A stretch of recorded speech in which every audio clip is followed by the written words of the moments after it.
పెరుగు చట్నీ కావాల్సిన పదార్థాలు: కప్పు పెరుగు, 2 ఉల్లిపాయలు, 1 క్యారెట్, కొత్తిమీర, ఒక ఉల్లిపాయ సన్నగా కట్ చేసి పెట్టుకోవాలి.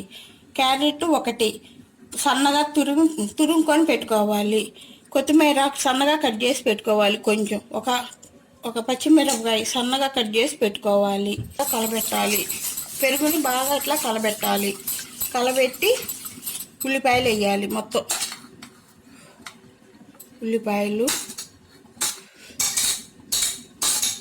పచ్చిమిరపకాయలు, కొత్తిమీర ఆకు వేసి కలబెట్టుకున్నాక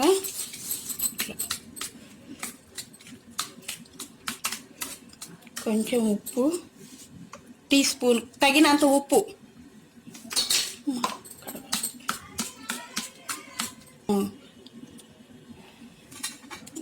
క్యారెట్ తురుము ఇష్టం ఉంటే వేసుకోవచ్చు, లేకపోతే లేదు.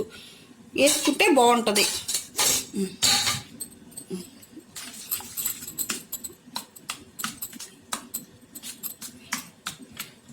చక్కగా ఉంటే ఇట్లా నీళ్లు పోసుకోండి.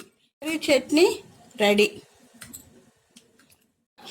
పెరుగు చట్నీ చిక్కగా ఉంటే కొంచెం వాటర్ వేసుకోవచ్చు, లేదనుకుంటే చిక్కగా అయినా తినొచ్చు. రెడీ పెరుగు చట్నీ.